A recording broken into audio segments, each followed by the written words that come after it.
Hello students, this is the fifth part of unit number 7, that is the p block elements.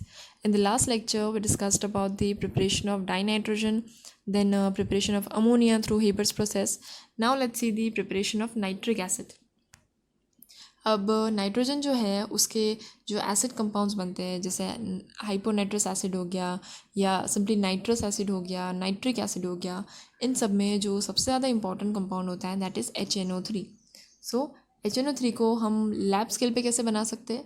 Nitric acid के लिए सबसे पहले एक flask में potassium nitrate plus sulphuric acid लिया जाता है. सो पोटेशियम नाइट्रेट या तो sodium nitrate plus concentrated sulphuric acid लिया जाता है. फिर इसे हीट किया जाता है. हीट करने पे यहाँ पे फ्यूम्स निकलेगी. ये जो फ्यूम्स है ये ग्लास रिटॉर्ट से होते हुए इस फ्लास्क में कलेक्ट होगी और इसके ऊपर हम इस पे पानी डालते हैं जिससे हमें जो मिलता है that is the liquid nitric acid. So क्या हो रहा है, sodium nitrate plus sulphuric acid क्या देगा हमें, this NaHSO4 with a product that is HNO3. Okay, so इस तरीके से हम लेबोरेटरी स्केल पे नाइट्रिक एसिड बना सकते हैं. नेक्स्ट अगर लार्ज स्केल प्रिपरेशन की बात करें तो लार्ज स्केल पे nitric acid can be prepared by Ostwald's process. ये बेस्ड है कैटालिटिक ऑक्सीडेशन पे, मतलब इस रिएक्शन में ऑक्सीडेशन होता है किसका, अमोनिया का, by atmospheric oxygen in the presence of catalyst. Catalyst कौन सा यूज़ होता है यहाँ पे, platinum rhodium gauze 500 kelvin temperature with 9 bar pressure. इस कंडीशन में जो अमोनिया है उसका एटमॉस्फेरिक ऑक्सीजन के साथ हम रिएक्शन कराते हैं तो प्रोडक्ट में हमें क्या मिलेगा, नाइट्रिक ऑक्साइड विथ वाटर. ये जो नाइट्रिक ऑक्साइड यहाँ पे बना, ये नाइट्रिक ऑक्साइड क्या करेगा, ये दोबारा रिएक्ट करेगा ऑक्सीजन के साथ और हमें मिलेगा नाइट्रोजन डाइऑक्साइड.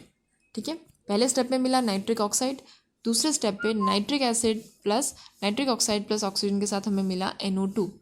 अब ये जो नाइट्रोजन डाइऑक्साइड मिला, ये नाइट्रोजन डाइऑक्साइड पानी के साथ रिएक्ट करके हमें देता है एक्वेस HNO3. ठीक है, यहाँ पे जो नाइट्रिक ऑक्साइड बनता है दैट इज़ रिसाइकल्ड और जो हमारा प्रोडक्ट बना दैट इज़ एक्वेस HNO3, इसे हम कॉन्सेंट्रेट कर सकते हैं बाय डिस्टिलेशन. डिस्टिलेशन की मदद से इसे कॉन्सेंट्रेट किया जा सकता है up to 68% by mass. Further concentration अगर चाहिए तो 98%, तो even that can be achieved by dehydration with concentrated sulphuric acid. Concentrated sulphuric acid के साथ इसका डिहाइड्रेशन करने पे हमें और ज़्यादा इसका बेटर कंसनट्रेशन मिलता है. Let's see some properties. Properties क्या क्या है इसकी, सबसे पहले तो ये कलरलेस लिक्विड है. लैब ग्रेड नाइट्रिक एसिड जो होता है it contains 98% of the nitric acid by mass and has a specific gravity of 1.504. Gaseous state में HNO3 प्लेनर मॉलिक्यूल के तौर पे एग्जिस्ट करता है. एक्वेस सोल्यूशन जो होता है नाइट्रिक एसिड का वो स्ट्रॉन्ग एसिड होता है. इसमें हमारे पास H3O प्लस और NO3 माइनस आयन्स मिलते हैं that is hydronium ion and nitrate ions. तो aqueous solution of HNO3 water हमें देता है hydronium ion and nitrate ions. So HNO3 कैसा है, स्ट्रॉन्ग एसिड है. कंसनट्रेटेड HNO3 जो होता है वो एक स्ट्रॉन्ग ऑक्सीडाइजिंग एजेंट है. वो स्ट्रॉन्ग ऑक्सीडाइजिंग एजेंट है और वो काफ़ी मेटल्स के साथ रिएक्ट करता है एक्सेप्ट द नोबल वंस, जैसे गोल्ड हो गए, प्लेटिनम हो गए, ये ऐसे मेटल्स के साथ रिएक्ट नहीं करेगा. ये रिएक्शन दिखाएगा बाकी जो मेटल्स हैं उनके साथ. The product of oxidation, it depends upon the concentration of the acid, temperature and nature of the material undergoing oxidation. जो ऑक्सीडेशन का प्रोडक्ट होता है वो डिपेंड करता है एसिड के कंसनट्रेशन पे, टेम्परेचर पे और मटेरियल के नेचर पे. मतलब जिस मटेरियल का एक्चुअल में ऑक्सीडेशन हो रहा है उसका नेचर कैसा है, टेम्परेचर कैसा है और एसिड जो हमने यूज़ किया है उसका कंसनट्रेशन कैसा है. इन चीज़ों पे जो ऑक्सीडेशन का प्रोडक्ट मिलेगा हमें वो डिपेंड करता है. अब जो नाइट्रिक एसिड है ये मेटल्स के साथ मतलब दो कैटेगरीज में रिएक्ट करता है. पहला तो वो जहाँ पे जो मेटल्स है वो ज़्यादा इलेक्ट्रोपॉजिटिव होगी हाइड्रोजन से और कुछ ऐसे मेटल्स जो कम इलेक्ट्रोपॉजिटिव है हाइड्रोजन से. मतलब कुछ ऐसे मेटल्स जो ज़्यादा इलेक्ट्रोपॉजिटिव है हाइड्रोजन से, मोर इलेक्ट्रोपॉजिटिव देन हाइड्रोजन. अब वो मेटल्स जो ज़्यादा इलेक्ट्रोपॉजिटिव है हाइड्रोजन से, ऐसे कौन से मेटल्स हो गए, जैसे मैग्नीशियम हो गया, जिंक हो गया, मैंगनीज़ हो गया, ऐसे वाले. सो जिंक का एग्जांपल लेते हैं. जिंक जो है वो ज़्यादा इलेक्ट्रोपॉजिटिव होता है हाइड्रोजन से, तो यहाँ पे जिंक कैसे रिएक्ट करेगा? Zinc reacts with dilute nitric acid to give N2O and with concentrated to give NO2। अब याद क्या रखना है यहाँ पे, जो जिंक है वो HNO3 एक जगह डाइल्यूट है और एक जगह कॉन्सेंट्रेटेड है। रिमेंबर दैट कॉन्सेंट्रेटेड के साथ जब भी मेटल रिएक्ट करेगा तो हमेशा हमें प्रोडक्ट में नाइट्रेट फॉर्म में कंपाउंड तो मिलेगा ही मेटल का, उसके साथ ही साथ हमें नाइट्रोजन डाइऑक्साइड भी मिलेगा। कब? जब हमारा एसिड कंसनट्रेटेड होगा तब। तो zinc with concentrated nitric acid के साथ हमें मिलेगा 2NO2 that is nitrogen dioxide. और अगर एसिड कंसनट्रेटेड नहीं है, डाइल्यूट है, तो डाइल्यूट के केस में वो मेटल्स जो ज़्यादा इलेक्ट्रोपॉजिटिव है हाइड्रोजन से, वो मेटल्स जब रिएक्ट करेंगे डाइल्यूट HNO3 के साथ, ठीक है, डाइल्यूट के साथ रिएक्ट करेंगे तो क्या मिलेगा? Die nitrogen oxide that is N2O। So concentrated के साथ NO2 और डाइल्यूट के साथ N2O that is die nitrogen oxide. कौन सा मेटल? वो मेटल्स जो ज़्यादा इलेक्ट्रोपॉजिटिव है हाइड्रोजन से, जैसे जिंक, मैग्नीशियम, एल्यूमिनियम, ये सारे।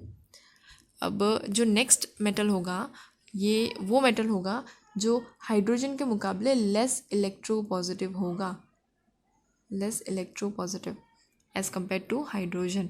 हाइड्रोजन के मुकाबले जो कम इलेक्ट्रोपॉजिटिव है वो कौन से मेटल्स है? जैसे कॉपर हो गया, देन मर्क्यूरी हो गया दैट इज़ Hg, ऐसे मेटल्स। तो यहाँ पे हमें क्या केस देखने को मिलेगा? जो सपोज़ यहाँ पे हमारे पास कॉपर का एग्जांपल है। कॉपर जब एसिड के साथ रिएक्ट करेगा, अब यहाँ पे भी दो कंडीशंस, या तो एसिड हमारा डाइल्यूट होगा या तो कंसनट्रेटेड होगा। कंसनट्रेटेड के साथ क्या याद रखना है? हमेशा NO2 मिलेगा, ठीक है। इसके पहले भी जिंक के साथ क्या मिला था? नाइट्रेट के साथ साथ NO2। सो यहाँ पे भी कॉपर HNO3 के साथ रिएक्ट करके कॉपर नाइट्रेट तो दे ही रहा है, साथ ही साथ NO2 दे रहा है। और अगर कॉपर के साथ जो एसिड रिएक्ट कर रहा है अगर वो डाइल्यूट है, अगर वो कॉन्सेंट्रेटेड नहीं है, वो डाइल्यूट है, तब हमें क्या मिलेगा? तब हमें मिलेगा नाइट्रिक ऑक्साइड। इसके पहले मेटल में क्या मिल रहा था? जिंक के साथ N2O that was die nitrogen oxide, लेकिन कॉपर के केस में क्या मिल रहा है? Nitric oxide that is NO। तो यहाँ पे कॉन्सेंट्रेटेड एसिड रहेगा तब हमें मिलेगा nitrogen dioxide that is when concentrated, और जब डाइल्यूट होगा तब हमें मिलेगा नाइट्रिक ऑक्साइड। सो एक बार नाइट्रोजन डाइऑक्साइड और एक बार नाइट्रिक ऑक्साइड। नाउ कुछ ऐसे मेटल्स हैं जैसे एल्यूमिनियम हो गया, क्रोमियम हो गया, ऐसे जो मेटल्स है वो डिज़ोल्व नहीं होते इस कंसनट्रेटेड नाइट्रिक एसिड में। वाई? बिकॉज उनके ऊपर एक ऑक्साइड की लेयर होती है, passive film of oxide on the surface, जो उन्हें उस रिएक्शन के उस जो एसिड है उसके अटैक से बचाती है। तो ये passive film of oxide this is present on metals like chromium, aluminium. So nitric acid उन पे अटैक नहीं कर पाता, मतलब ये मेटल्स उसमें डिज़ोल्व नहीं हो पाते। Concentrated nitric acid also oxidises non metals. Non metals के साथ भी ये ऑक्सीडाइजिंग एजेंट का काम करता है और कुछ कंपाउंड्स देता है। जैसे हमारे पास आयोडीन है, iodine is oxidise to iodic acid, this iodic acid. Carbon जो है वो HNO3 के साथ हमें देगा CO2। सल्फ़र जो है वो हमें HNO3 के साथ देगा sulphuric acid. P4 that is phosphorus जो है वो हमें देगा HNO3 के साथ फॉस्फोरिक एसिड। अब यहाँ पे एक कॉमन चीज़ जो आप देख रहे हो दैट इज़ NO2 इसमें भी है, NO2 यहाँ भी है, यहाँ भी NO2, यहाँ भी NO2। ऐसा क्यों हो रहा है? बिकॉज जो डाइल्यूट HNO3 होता है वो नॉन मेटल्स के साथ कोई रिएक्शन नहीं दिखाता, उतना रिएक्टिव नहीं होता नॉन मेटल्स के साथ। सो यहाँ पे जो भी एसिड्स लिए गए सारे कैसे? सारे कंसनट्रेटेड है, दीज एसिड्स आर कंसनट्रेटेड। इसलिए हमें प्रोडक्ट में क्या मिल रहा है? जो एसिड कंपाउंड बना रहा है वो तो मिल ही रहा है, साथ ही साथ बाई प्रोडक्ट में हमें NO2 भी मिल रहा है, जो हमें यूजुअली मिलता है जब हम कंसनट्रेटेड एसिड के साथ रिएक्शन करते हैं। नेक्स्ट जो इसकी प्रॉपर्टी है that is the very famous brown ring test, जो आप लोगों ने लैब में भी किया होगा। The familiar brown ring test for nitrates depends on the ability of Fe2+ to reduce nitrates to nitric oxide। यहाँ पे क्या होता है? जो फेरस सल्फेट होता है दैट इज़ FeSO4, उसके अंदर जो Fe2+ आयन है, ये Fe2+ आयन ये टेंडेंसी रखता है, ये एबिलिटी रखता है कि ये नाइट्रेट्स को रिड्यूस कर सके, मतलब ये NO3- को रिड्यूस करके बनाता है नाइट्रिक, ये बनाता है नाइट्रिक ऑक्साइड, ठीक है। Fe2+ इसके पास वो पावर है कि ये नाइट्रेट आयन को कन्वर्ट कर सकता है, रिड्यूस कर सकता है टू नाइट्रिक ऑक्साइड। ये नाइट्रिक ऑक्साइड फिर Fe2+ के साथ दोबारा रिएक्ट करता है और हमें एक ब्राउन कलर का कॉम्प्लेक्स बना कर देता है, जो इंडिकेट करने में मदद करता है कि जिस सोल्यूशन को हम टेस्ट कर रहे हैं उसके अंदर NO3 आयन प्रेजेंट है। ठीक है। The test is usually carried out by adding dilute ferrous sulfate, that is FeSO4। Ferrous sulphate का सोल्यूशन लिया जाता है एक एक्वेस सोल्यूशन के साथ, जिसके अंदर हमें टेस्ट करना है नाइट्रेट आयन का, और फिर उसमें सल्फ्यूरिक एसिड कंसनट्रेटेड डाला जाता है। जिस पॉइंट पे ये जो सल्फ्यूरिक एसिड है ये टेस्ट ट्यूब की साइड से मिलेगा, उस पॉइंट पे क्या होगा, हमें एक ब्राउन कॉम्प्लेक्स जनरेट होता दिखेगा। ये जो ब्राउन कलर का जो कॉम्प्लेक्स बनता है that is penta aqua over here, penta aqua nitrosonium ion 1। ठीक है, ये हमें कॉम्प्लेक्स मिलता है जिसका हमें ब्राउन कलर मिलता है, और इस ब्राउन कलर को देख के हम कंफर्म हो जाते हैं कि ठीक है, इस सोल्यूशन में जिसे हम टेस्ट कर रहे थे उस कंपाउंड में नाइट्रेट आयन इज़ प्रेजेंट। ये टेस्ट हम यूजुअली लैब में परफॉर्म करते हैं। सो रिएक्शन में देख लेते हैं क्या होता है। In this reaction nitrate ion जो है वो Fe2+ के साथ रिएक्ट करेगा और क्या देगा, नाइट्रिक ऑक्साइड। ये जो नाइट्रिक ऑक्साइड है ये रिएक्ट करेगा दोबारा Fe2+ के साथ और हमें ये कॉम्प्लेक्स देगा। ठीक है, this is penta aqua nitrosonium ion 1। ठीक है, ये जो कॉम्प्लेक्स होता है इसका कलर होता है ब्राउन, तो हमें ब्राउन कलर का इंडिकेशन मिलता है।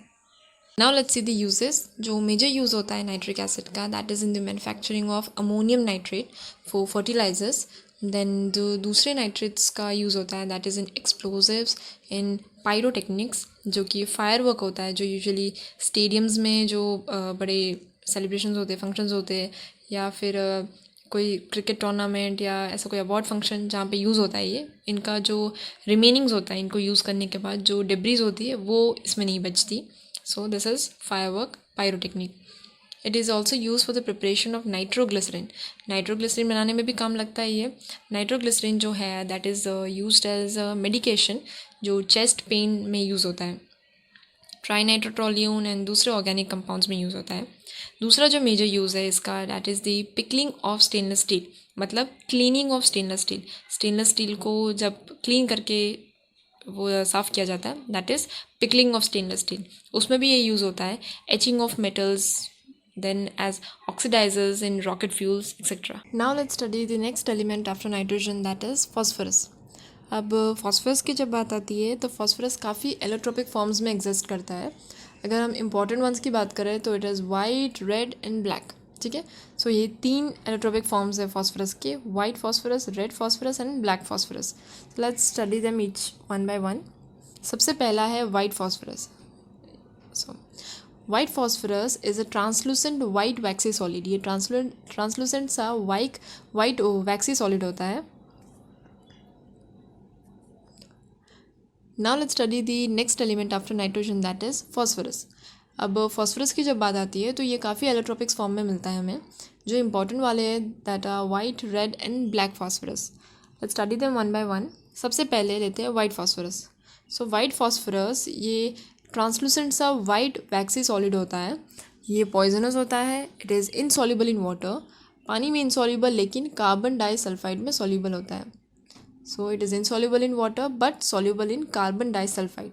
और ये अंधेरे में ग्लो करता है, it glows in the dark. ये जो प्रॉपर्टी होती है डार्क में ग्लो करने की that is known as chemiluminescence. Okay, so chemiluminescence की प्रॉपर्टी ये बताता है white phosphorus. It dissolves in boiling NaOH solution in an inert atmosphere giving pH 3। मतलब जब फॉस्फरस को हम बॉइलिंग NaOH के साथ रिएक्ट करवाते हैं तब ये हमें क्या देता है, pH 3 with sodium hypophosphite. White phosphorus is less stable, क्योंकि ये लेस स्टेबल है। कोई भी चीज़ अगर कम स्टेबल होती है तो वो तुरंत रिएक्ट करने की कोशिश करेगी, राइट। कम स्टेबल है तो वो रिएक्ट करके स्टेबल होने की कोशिश करेगी। अब यहाँ पे दिस इज़ लेस स्टेबल, मतलब ये ज़्यादा रिएक्टिव होगा। सो white phosphorus is less stable and therefore it is more reactive than the other solid phases under normal conditions because of the angular strain in P4 molecule. As you can see यहाँ पे जो strain है that is of 60 degree, ये वाला इस strain के कारण क्या होता है, ये molecule जो होता है ये unstable behave करता है। अब क्योंकि ये unstable है तो ये ज़्यादा reactive होगा। ये ज़्यादा रिएक्टिव है तो ये readily catches fire in air, मतलब जैसे ये एयर के कांटेक्ट में आएगा वैसे ही ये फायर प्रोड्यूस करेगा। सो उसमें वाइट फ्यूम्स मिलेगी हमें फॉस्फरस ऑक्साइड की। So this is the equation जहाँ पे फॉस्फोरस जब एयर के कॉन्टैक्ट में आया तो it gives P4O10 and it consist of discrete tetrahedral P4 molecule, मतलब अलग अलग P4 मॉलिक्यूल्स का ये टेट्राहेड्रल काइंड ऑफ स्ट्रक्चर होता है इसका. Next phosphorus is the next allotropic form is the red phosphorus. अब ये बनता कैसे है? वाइट फॉस्फोरस को जब हीट किया जाता है इनर्ट एटमॉस्फेयर में, when it is heated at about 573 kelvin in inert atmosphere, तब जाके हमें मिलता है रेड फॉस्फोरस. अब ये जो रेड फॉस्फोरस है जब इसे हीट किया जाता है बहुत ही हाई प्रेशर पे, तब we get series of phases of black phosphorus. मतलब वाइट तो मिला, वाइट से रेड मिला हीट करने पे, और रेड को जब और ज़्यादा हीट किया हाई प्रेशर पे तो we get series of phases of black phosphorus. Now it has iron grey lustre, it is odourless, ये नॉन पॉइजनस होता है. इसमें भी वही property, insoluble in water, but carbon disulphide में ये सॉल्युबल होता है. केमिकली जो है red phosphorus is much less reactive. ये वाइट के कंपैरिजन में तो काफ़ी कम रिएक्टिव होता है. ये केमिल्यूमिनेसेंस की प्रॉपर्टी नहीं बताता. It does not glow in dark, ये अंधेरे में नहीं चमकता. It is polymeric consisting of chains of P4 tetrahedra link together. मतलब पॉलीमेरिक मतलब लंबी chain, kind of polymer type. ये P4 मॉलिक्यूल्स एक दूसरे से लिंक्ड होकर एक चेन बनाते हैं, ये उस तरीके से एग्जिस्ट करता है. Next is the black phosphorus. ये जो शाइनी सा ब्लैक फॉस्फोरस है इसके दो फॉर्म्स होते हैं. एक होता है alpha black phosphorus and the other is beta black phosphorus. अगर अल्फ़ा की बात करें तो जब हम रेड फॉस्फोरस को हीट करते हैं सील्ड ट्यूब में, when it is heated in sealed tube, तब जाके हमें मिलता है alpha black phosphorus. Okay, this arrow got shifted here. This is alpha black phosphorus. Okay, now it can be sublimed in air. Air में sublime हो सकता है. इसका जो स्ट्रक्चर होता है दैट इज़ ओपेक, मोनोक्लिनिक और रोम्बोहेड्रल क्रिस्टल. ये एयर में ऑक्सीडाइज नहीं करता, it does not oxidise in air. जो वाइट फॉस्फोरस है जब उससे हम हीट करते हैं at high pressure, when it is heated for about 473 kelvin at high pressure, तो ये क्या देता है हमें? Black phosphorus. ठीक है, रेड को हीट किया तो मिला अल्फ़ा ब्लैक, वाइट को हीट किया तो मिला बीटा ब्लैक. ठीक है, और ये जो है it does not burn in air up to 673 kelvin. ठीक है, it does not burn in air up to 673 kelvin. Next is phosphine. Phosphine के लिए ये मिलता कैसे, बनता कैसे? By the reaction of calcium phosphide with water और डाइल्यूट HCl. मतलब कैल्शियम फॉस्फाइड जब पानी या HCl के साथ रिएक्ट करता है तब जाके हमें मिलता है फॉस्फिन.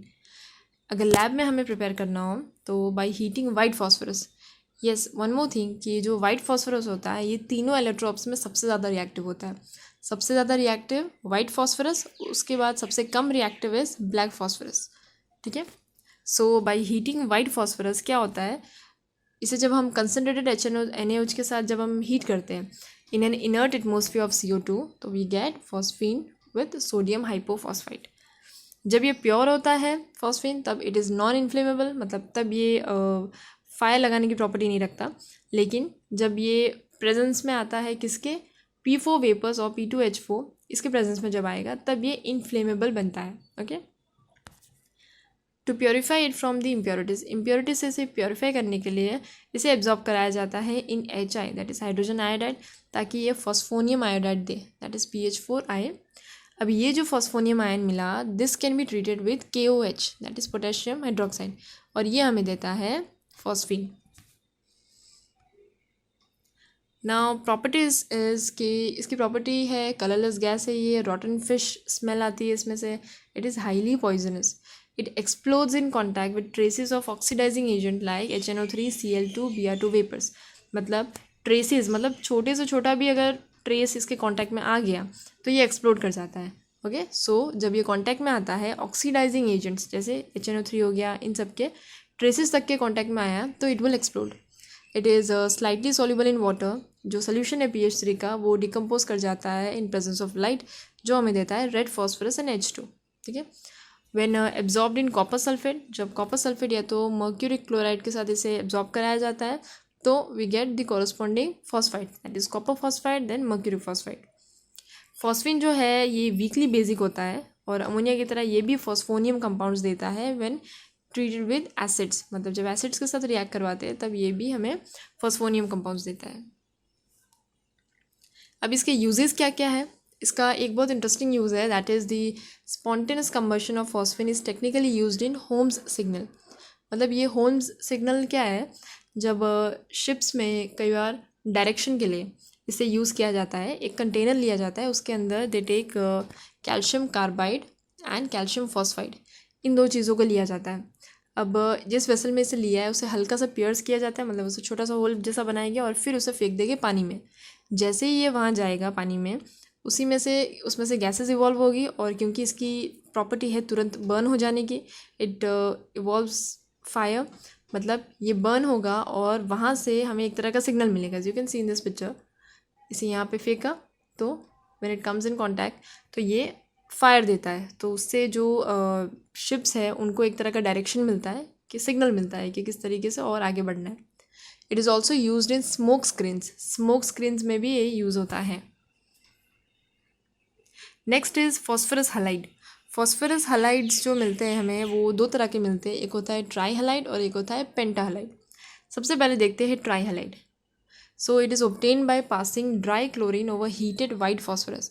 जब वाइट फॉस्फरस के साथ हम ड्राई क्लोरीन को रिएक्ट करवाते हैं तो we get phosphorus tri chloride.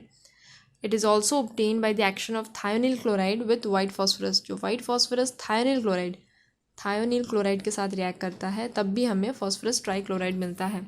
दो तरीके हैं, एक है विद ड्राई क्लोरीन और दूसरा है with thionyl chloride.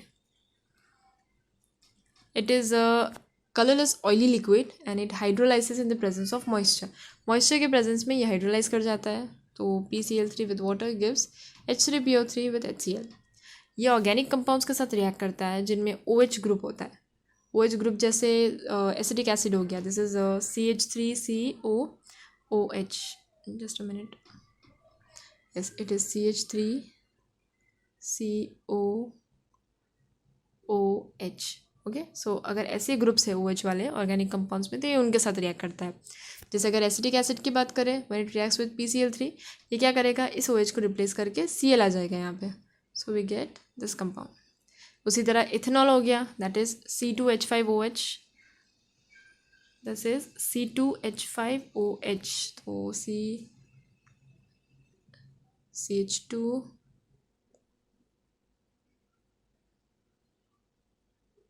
and over here OH, okay C2H5OH, तो यहाँ पे भी OH ग्रुप आया, इस OH को ये रिप्लेस करके दे देगा क्लोरीन को। It has a pyramidal shape as shown in figure in which phosphorus जो है ये sp3 हाइब्रिडाइज्ड होता है। यहाँ पे sp3 1 लोन पेयर और बाकी के 3 बॉन्ड पेयर, सो ओवरऑल इसका हाइब्रिडाइजेशन क्या हो जाता है फॉस्फरस का, sp3। नेक्स्ट है phosphorus pentachloride. That is PCl5। ये कैसे बनता है, it is prepared by the reaction of white phosphorus with excess dry chlorine. वहाँ पे simply white phosphorus with dry chlorine था फॉर PCl3, लेकिन for PCl5 you have to take excess dry chlorine. So phosphorus that is white phosphorus जब react करेगा chlorine के साथ, we will get PCl5 that is pentachloride. It can also be prepared by the action of SO2Cl2 on phosphorus, तो ये हमें क्या देगा, ये भी PCl5 देगा। This is the structure for PCl5। इसकी प्रॉपर्टीज़ देखते हैं। जो PCl5 होता है, it is a yellowish white powder and in moist air it hydrolysis to POCl3 और फाइनली कन्वर्ट हो जाता है फॉस्फोरिक एसिड में। मतलब PCl5 जब मॉइस्ट एयर के साथ आएगा कॉन्टैक्ट में तो it gives POCl3।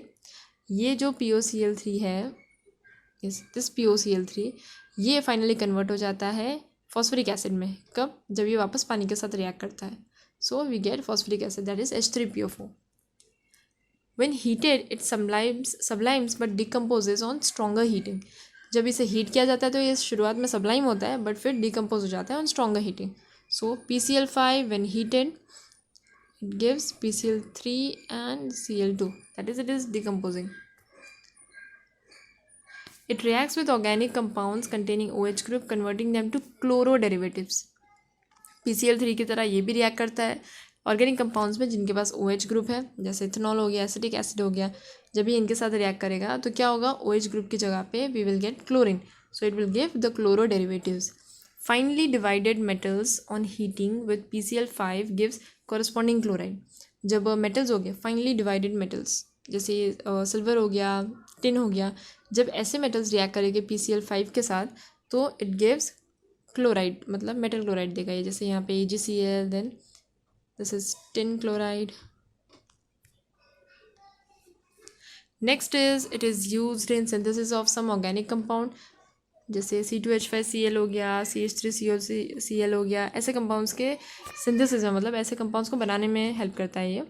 In gaseous and liquid phases जो इसका स्ट्रक्चर होता है that is trigonal bipyramidal, मतलब trigonal, this is triangle forming structure, और ये ऊपर एक बॉन्ड नीचे एक बॉन्ड, मतलब यहाँ पे ऊपर एक पिरामिड बन रहा है, नीचे एक पिरामिड बन रहा है. So this is trigonal bi pyramidal structure.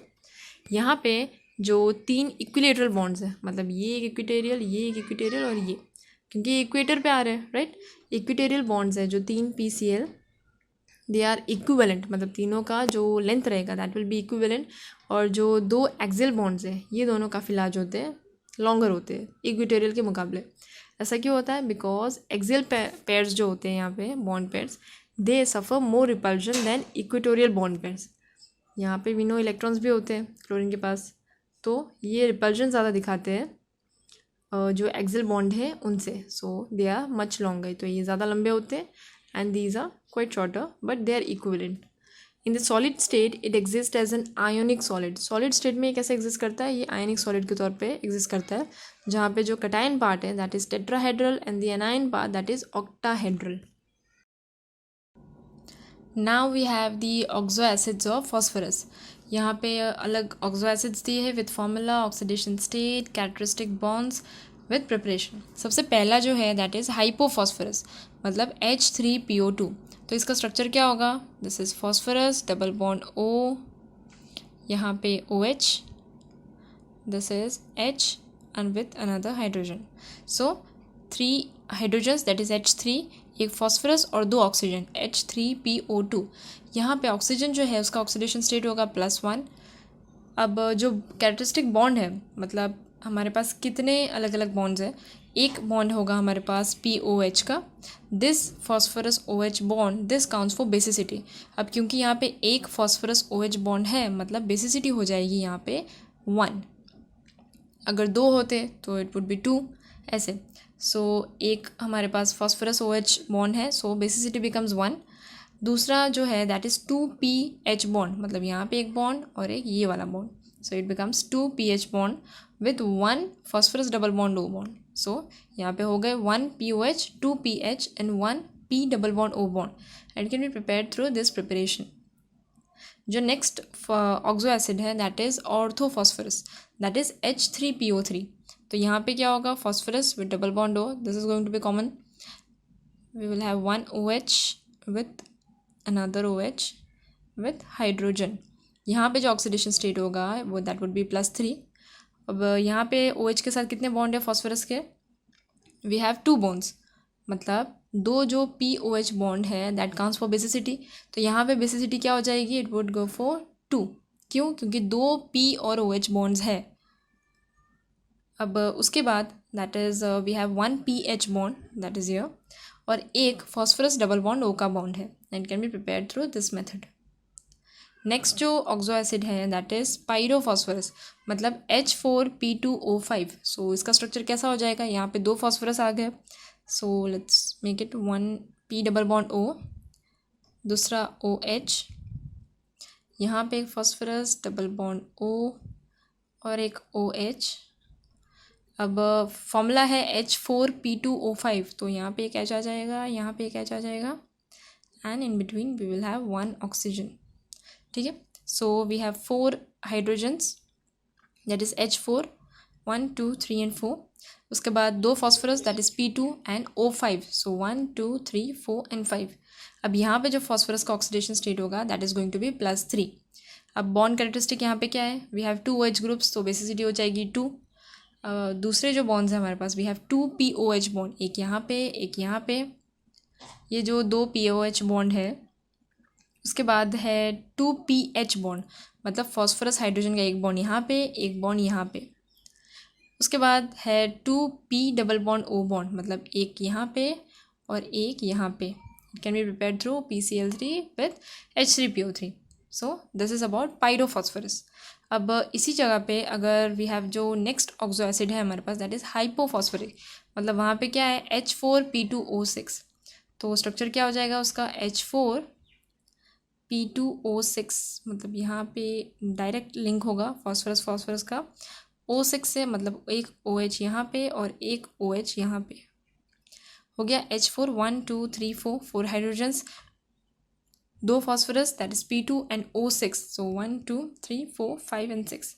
So this is the structure for hypophosphoric, that is H4P2O6. यहाँ पे जो ऑक्सीडेशन स्टेट होगा फॉस्फरस का, दैट इज +4.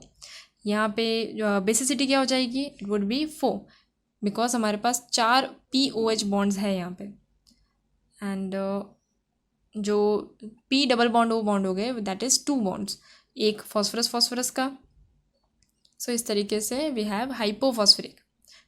जो दूसरा ऑक्सो एसिड है दैट इज़ ऑर्थोफॉस्फोरिक, मतलब that is H3PO4.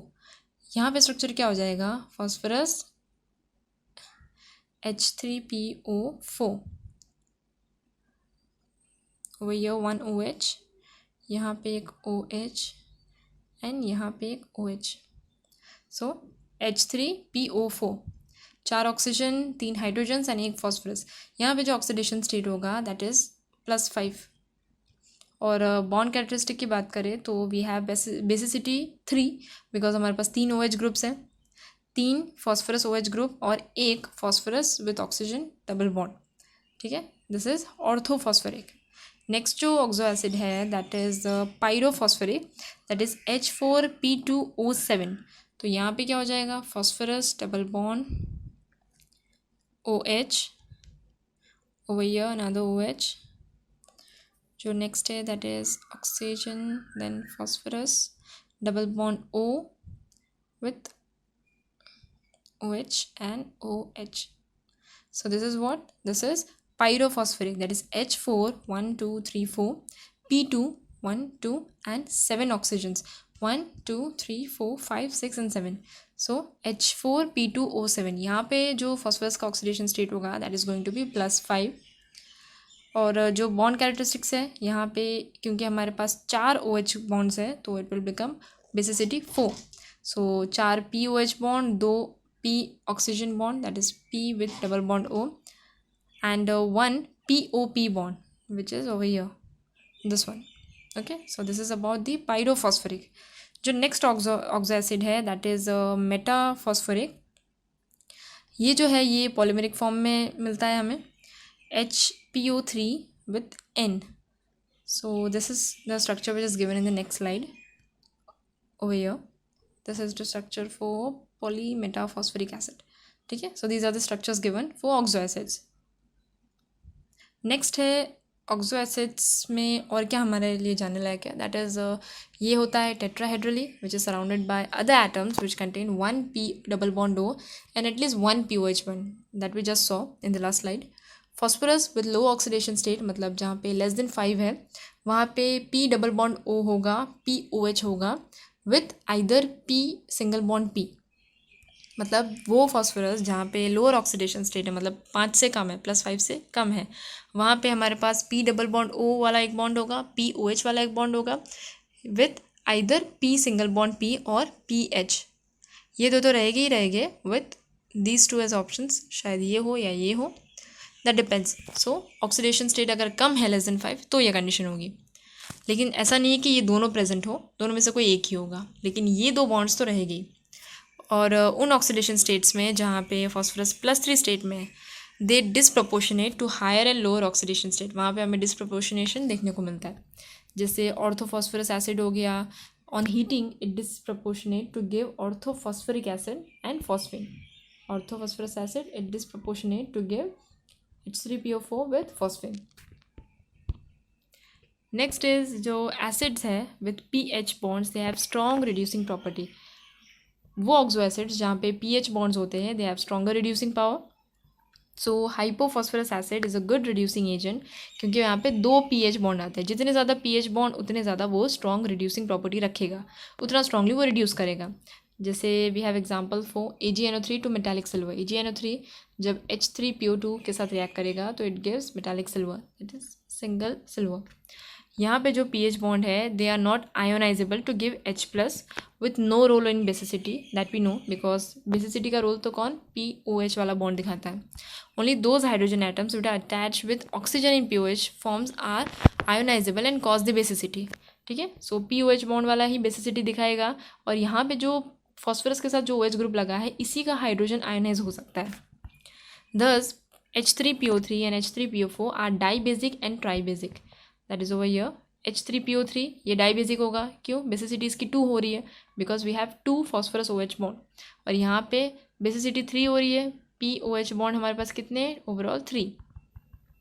So that is all for oxo